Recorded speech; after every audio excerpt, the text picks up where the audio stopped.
सावधान ओडिशा आपण मानकु स्वागत। आज हूँ 8 फेब्रुआरी शनिवार। चलतु देखने देश विदेश 15टी बड़ खबर। जदि एपर्यंत वीडियो को लाइक करना यथाशीघ्र वीडियो को लाइक करूँ। नंबर 1 मो बस लगे 360 डिग्री कैमेरा सेंसर धर मदुआ गाड़ी चालक को मो बस दुर्घटना रोकने को कैपिटाल ADSS लगाइब। यह द्वारा 360 डिग्री कैमेरा सहित मद पी गाड़ी चलाइले आपे गाड़ी बंद हो खूब शीघ्र यह बस लग पटिया रघुनाथपुर छक नंदनकानन थाना सामने जड़े 12 वर्षर छात्री उपरकू मो बस माड़ी जाइतिला। दुर्घटना रे तांकर मृत्यु होइतिला। एने लोक मो बस अटकाइबा सह रास्तार धारणा देथिले। सेहीपरि प्रतिदिन मो बस दुर्घटना घटाउछि।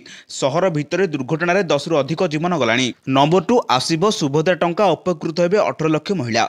सुभद्रा प्रथम किस्तिर चतुर्थ पर्याय टंका बंटा जिवो। राज्य रे 18 लाख महिला अकाउंट को टंका जिवो। एने जाजपुर ठारू एक भव्य कार्यक्रम आयोजन हेबो। आज संबलपुर में वरिष्ठ नागरिक तीर्थयात्री योजना शुभारंभ अवसर में उपमुख्यमंत्री प्रभाती परिड़ा सूचना दी। सूचना अनुसार राज्य 98 लाख महिला सुभद्रा योजना लाभवान हेबे। यह सह जो मैंने NPCI रे रहिजिबे सेमानकु मार्च 8 तारिख सुधा जोड़ी दिया जिवो। 3,38,000 NPCI मध्यरु 59,000 NPCI क्लियर होइछि। मार्च 8 रे जो मैंने जोड़ी हेबे से प्रथम किस्ती और उभय द्वितीय किस्तिर भी पैसा पाइबे। सुभद्रा महिला विकास मूलपिंड। नंबर 3 नियुक्ति पत्र बांटिबे मुख्यमंत्री मोहन चरण माझी। विद्यालय और गणशिक्षा विभाग पक्षर सूचना अनुसार ओडिशा आदर्श विद्यालय ओडिशा माइनिंग आदर्श विद्यालय पर 894 जन अध्यक्ष शिक्षक शिक्षयित्री को नियुक्ति पत्र बंटन करा। पूर्ण अनुदान प्राप्त बेसरकारी हाईस्कल 1798 जन शिक्षक, उच्च माध्यमिक शिक्षा परिषद 28 जन कनिष्ठ सहायक, उच्च माध्यमिक शिक्षा निर्देशालय 27 जन कनिष्ठ सहायक, माध्यमिक शिक्षा परिषद 18 जन कनिष्ठ सहायक, उच्च माध्यमिक शिक्षा निर्देशालय अधीन 2 जन समीक्षक को नियुक्ति मिलिबो।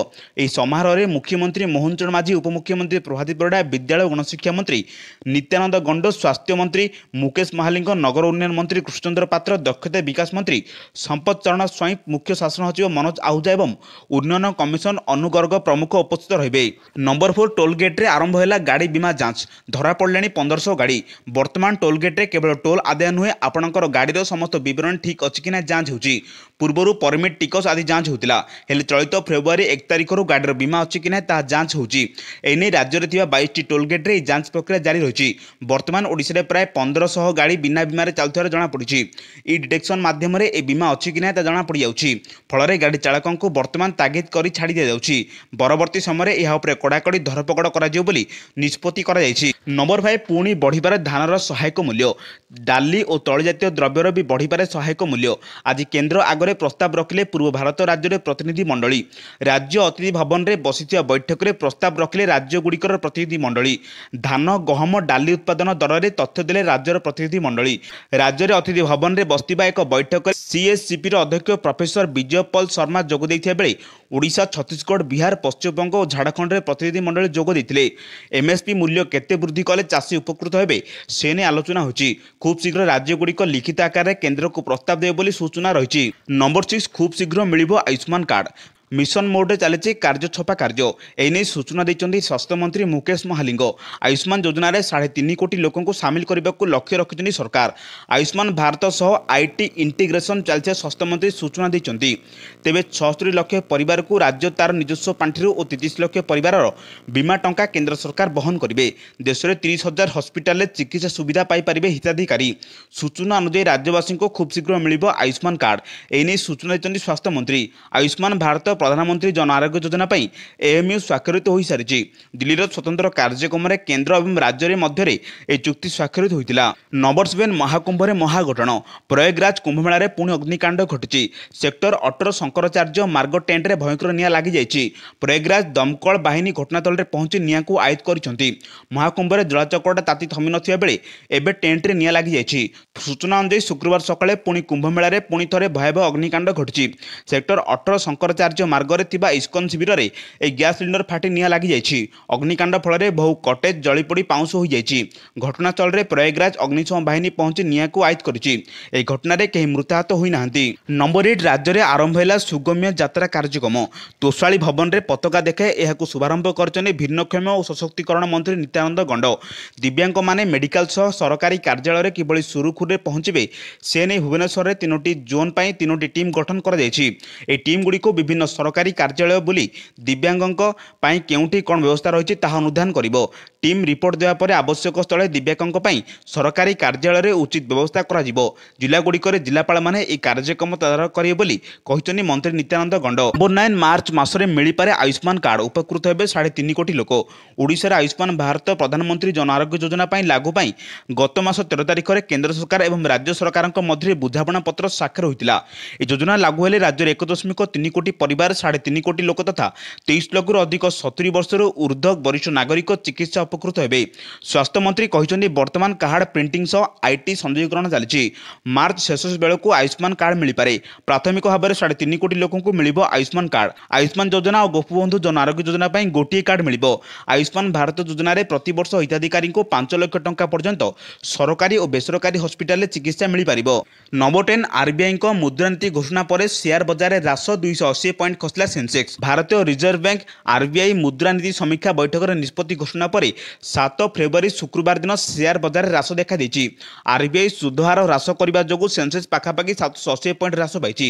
ସେହିପରି ନିଫ୍ଟି 23,500 ସ୍ତରରେ କାରବାର କରୁଛି। ସେନ୍ସେକ୍ସର 30 ସେୟାର ମଧ୍ୟରୁ 18ଟି ହ୍ରାସ ଦେଖାଯାଉଥିବା ବେଳେ 12ଟି ସେୟାରରେ ବୃଦ୍ଧି ଦେଖାଦେଇଛି। ସେହିପରି 50 ସେୟାରରେ ନିଫ୍ଟିରେ 25ଟିରେ ହ୍ରାସ ଓ 25ଟିରେ ବୃଦ୍ଧି ଦେଖାଦେଉଛି। ନମ୍ବର 11 ଟମାଟୋ ଅଭାବ ବିକ୍ରି। ଗଞ୍ଜାମ ଓ ଢେଙ୍କାନାଳରେ କିଲୋ ପିଛା ଦର 2ରୁ 3 ଟଙ୍କା। ପାରିଶ୍ରମିକ ମିଳୁନଥିବାରୁ ପାଚିଲା ଟମାଟୋ ବିଲରେ ଛାଡ଼ିଦେଲେ ଚାଷୀ। ଲାଭ କଥା ଛାଡ଼ନ୍ତୁ, ମୂଳ ତ ମିଳୁନାହିଁ, ତେଣୁ ବିଲକୁ ଯିବାକୁ ଆଗ୍ରହ ପ୍ରକାଶ କରୁନାହାନ୍ତି। ଟମାଟୋ କିଲୋ 2 ଟଙ୍କା, 5 ଦିନରେ ଅଧା ହୋଇଗଲା ଦର। ମିଳୁନି ପାରିଶ୍ରମିକ, ଫସଲ ତୋଳିବାକୁ ଚାଷୀ ଅମଙ୍ଗ। ନମ୍ବର 12 ସୁନା କିଣିବାକୁ ସାହସ ପାଉନି। 46,000 ଟପିଲାଣି ସୁନା ଦର। ଭୁବନେଶ୍ୱରରେ 22 କ୍ୟାରେଟ୍ ସୁନା ଦର ରହିଛି 79,000 ଟପିଛି। ସୁନା ଭଳି ଅନ୍ୟ ମୂଲ୍ୟବାନ ଧାତବ ପଦାର୍ଥ ରୂପା ମଧ୍ୟ ମହଙ୍ଗା ହେବାରେ ଲାଗିଛି। ଯେହେତୁ ଏହା ବିବାହ ଋତୁ ଚାଲିଛି, ତେଣୁ ଗ୍ରାହକଙ୍କ ସୁନା ଦର ଖୁବ୍ ବାଧୁଛି।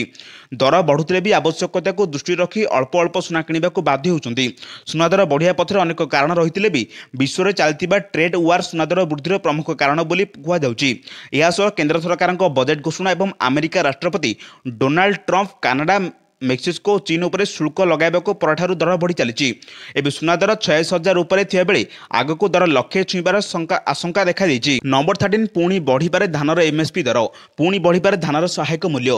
ଧାନ ସହ ଡାଲି ଓ ତୈଳଜାତୀୟ ଦ୍ରବ୍ୟର ବି ସହାୟକ ମୂଲ୍ୟ ବୃଦ୍ଧି କରିପାରନ୍ତି କେନ୍ଦ୍ର ସରକାର। ଆଜି ଏନେଇ ପୂର୍ବ ଭାରତ ରାଜ୍ୟ ସମୂହ ବୈଠକରେ କେନ୍ଦ୍ର ପାଖରେ ପ୍ରସ୍ତାବ ରଖିଛନ୍ତି ରାଜ୍ୟଗୁଡ଼ିକରେ ପ୍ରତିନିଧି ମଣ୍ଡଳୀ। ରାଜ୍ୟ ଅତିଥି ଭବନରେ ବସିଥିବା ଏକ ବୈଠକରେ ସିଏସ୍ପିସିର ଅଧ୍ୟକ୍ଷ ପ୍ରଫେସର ବିଜୟ ପଲ ଶର୍ମା ଯୋଗ ଦେଇଥିବା ବେଳେ ଓଡ଼ିଶା, ଛତିଶଗଡ଼, ବିହାର, ପଶ୍ଚିମବଙ୍ଗ ଓ ଝାଡ଼ଖଣ୍ଡର ପ୍ରତିନିଧି ମଣ୍ଡଳ ଯୋଗ ଦେଇଥିଲେ।